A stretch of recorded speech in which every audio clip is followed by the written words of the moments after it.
Halo pemirsa, program Meet the VVIP kembali hadir menyapa Anda masih bersama saya Gesmi Sitanggang. Pemirsa, pada episode kali ini kita akan berbincang-bincang dengan Ketua Komisi Pengawas Persaingan Usaha KPPU yaitu Bapak Kodrat Wibowo. Halo Pak Kodrat, apa kabarnya Pak? Selamat sore, halo, kabar baik Mbak Gesmi. Bagaimana aktivitasnya akhir-akhir ini di tengah pandemi Pak dengan adanya pemberlakuan juga PPKM darurat? Apakah ada kendala dalam aktivitas? Ya, jelas sangat terasa kaitannya, terutama tidak memungkinkannya kami para investigator utamanya untuk turun ke lapangan melakukan penelitian dan penyelidikan. Di luar itu, alhamdulillah kita bisa selesaikan semua melalui media sosial dan teknologi ya, dengan Zoom dan lain-lain. Tampaknya memang sudah mulai membiasakan ya Pak dalam kondisi PPKM saat ini dan juga karena pandemi juga udah hampir 2 tahun.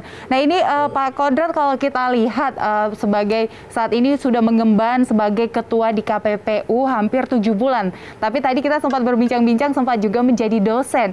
Nah ini bisa dijelaskan Pak, bagaimana sih perbedaannya, apa sih keluh kesah dan perbedaan dari pekerjaannya saat ini dan yang dulu? Ya, kalau ditanya tentang keluh kesah, sebetulnya relatif tidak ada keluhan. Ya. Yang ada mungkin sebetulnya hanyalah bercerita pengalaman perbedaan antara tinggal di kampus, tugas di kampus, apakah mengajar atau penelitian, dibandingkan dengan apa yang kita lakukan di kantor sekarang. Notabene tidak cukup hanya dengan teori ya. Kalau kami di kampus mungkin jago lah teorinya ya. Cuma kalau kita bicara fakta di lapangan, tentunya saya kebetulan beruntung tidak hanya sekedar mengajar, saya juga relatif lebih dikenal sebagai peneliti, sehingga masalah lapangan relatif tidak buta-buta amat ya. Tapi memang faktualnya di lapangan pada saat mengemban tugas, apalagi di KPPU, yang namanya teori itu dibenturkan dengan fakta di lapangan. Jadi ini memang lebih banyak langsung beraksi di lapangan, dengan kata lain seperti itu ya Pak, dibandingkan pada saat dosen kita hanya memberikan teori-teori kepada mahasiswa. Ya, Pak, dalam kondisi di tengah pandemi yang sudah berjalan hampir 2 tahun ini, bagaimana sih Pak Kodrat melihat iklim dunia usaha di Indonesia akhir-akhir ini? Saya mau bicara 3 tahun yang lalu ya, sampai sekarang.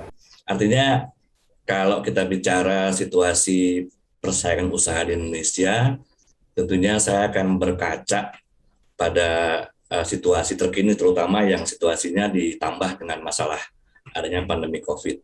Mungkin kalau kita bicara persaingan usaha sebelum 3 tahun yang lalu, barang-barang atau jasa yang relatif biasanya kami awasi itu lebih pada pemenuhan kebutuhan barang publik yang seringkali mungkin hampir tiap tahun ya laporan-laporan tentang adanya dugaan praktik monopoli di barang-barang yang sifatnya berupa kebutuhan pangan, contohnya ya gula, beras, bawang putih, bawang merah, garam, ya sampai ke barang-barang yang sifatnya memang sekunder seperti ban ya atau jasa-jasa telekomunikasi seperti SMS dan lain-lain.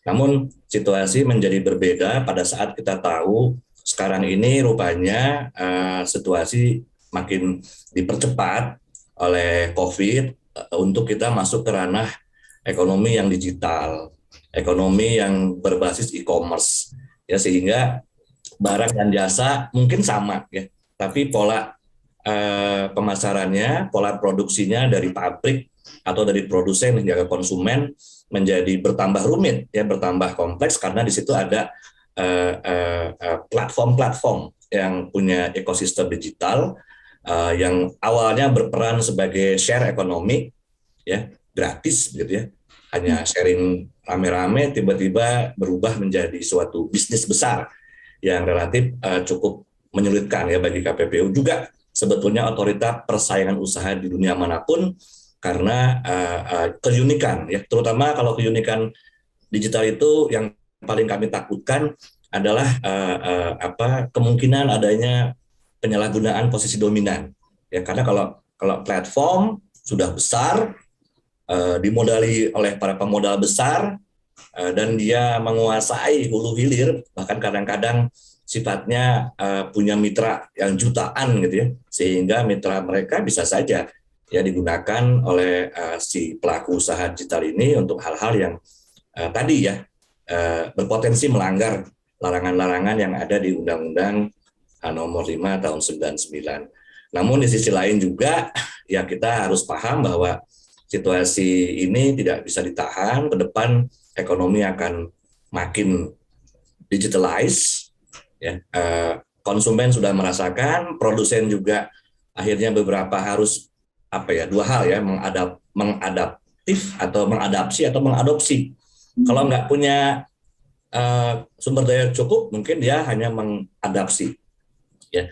Tapi bagi mereka pelaku usaha besar yang punya kemampuan sumber daya permodalan utamanya atau teknologi, mereka bisa mengadop. Alhamdulillahnya nih Mbak Gesmi, mungkin saya tambahkan, mohon maaf walaupun belum ditanya, kami dapat tugas tambahan dari Undang-Undang 20 tahun 2008 tentang pengawasan kemitraan. Jadi selain mengawasi persaingan usaha, ya kami harus mengawasi perilaku pelaku usaha yang persaingannya nggak sehat atau melakukan praktek monopoli. Di sisi lain ada Undang-Undang 20 tahun 2008 tentang UMKM yang diperkuat oleh Undang-Undang Cipta Kerja 11 tahun 2020 dengan PP 7 tahun 2021, di mana kami harus mengawasi kemitraan. Sesuatu yang berbeda ya antara persaingan ya antar pelaku usaha. Sekarang kami dihadapkan bahwa memang solusi utama ke depan bagi perekonomian kita agar tadi ya mengadopsi teknologi IT, e-commerce, digital ini bisa semua orang begitu. Mungkin satu-satunya cara adalah kemitraan dari UMKM terhadap si besar atau besar menengah kepada yang kecil.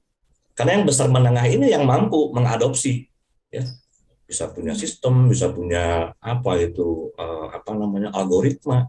Ya. Jadi kalau dimitrakan mudah-mudahan ini bisa berjalan. Dan kami ditugaskan mengawasi agar tidak ada kemitraan yang menjurus pada unsur penguasaan dan pengendalian dari si besar kepada yang kecil, yang relatif nanti akan cenderung menzolimi ya.